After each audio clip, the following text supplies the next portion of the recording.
Hello বন্ধুরা, মজুমদার হেসেলে তোমাদের welcome জানাই। আজকে আবারও ইন্ডাকশানে আরেকটা নতুন রান্নার রেসিপি নিয়ে চলে এসেছি। আজ বানাবো মুগ ডালের বড়ি দিয়ে লাউ পোস্ত। অসাধারণ হয়েছিল রেসিপিটা, খুব সিম্পল পদ্ধতিতে তোমাদের দেখাবো। প্রথমেই একটা মিক্সারে আদা, কাঁচা লঙ্কা, রসুন আর পোস্তটাকে সামান্য পরিমাণে জল দিয়ে মিক্সার করে রেখে দেবো। এবার আরেকটা বড় মিক্সারের মধ্যে আগে থেকে আমি 1 কাপ মতো মুগ ডাল ভিজিয়ে রেখেছিলাম।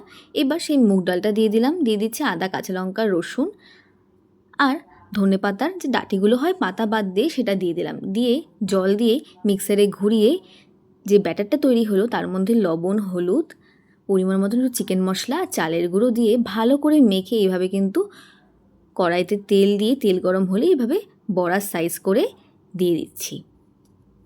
হালকা লাল লাল করে উল্টে পাল্টে কিন্তু ভেজে এটাকে নামিয়ে নেব। বড়া আমার রেডি হয়ে গেছে। এবার ওই তেলের মধ্যেই দিয়ে দিচ্ছি কালো জিরে ফোড়নে, দিয়ে দিচ্ছি কুচনো লাউ, আগে থেকেই কুচিয়ে নিয়েছিলাম সেই লাউটা দিয়ে দিলাম। দিয়ে দিচ্ছি এবার স্বাদ মতন লবণ, পরিমাণ মতন হলুদ গুঁড়ো দিয়ে ভালো করে উল্টে পাল্টে কিন্তু মিশিয়ে নেব। দিয়ে দিচ্ছি এবার লঙ্কার গুঁড়ো আর 1 চামচ চিনি। ভালো করে উল্টে পাল্টে কিন্তু লাউটাকে ভেজে নেব।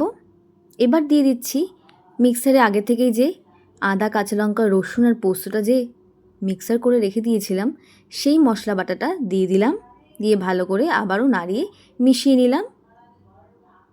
দিয়ে দিচ্ছি এবার সামান্য পরিমাণে জল, দিয়ে এবার লাউটাকে কিন্তু রান্না করে নেব যাতে লাউটা ভালো করে সেদ্ধ হয়ে যায়। মোটামুটি লাউ পোস্তটা তৈরি হয়ে আসলেই দিয়ে দিচ্ছি ভেজে রাখা মুগ ডালের বড়াগুলোকে, দিয়ে আবারও কিন্তু ঢাকা দিয়ে 4 থেকে 5 মিনিট রান্না করে নেব। রান্না হয়ে আসলে নামানোর আগে দিয়ে দিচ্ছি গরম মশলার গুঁড়ো আর 1 চামচ ঘি। আশা করছি তোমাদের রেসিপিটা ভীষণ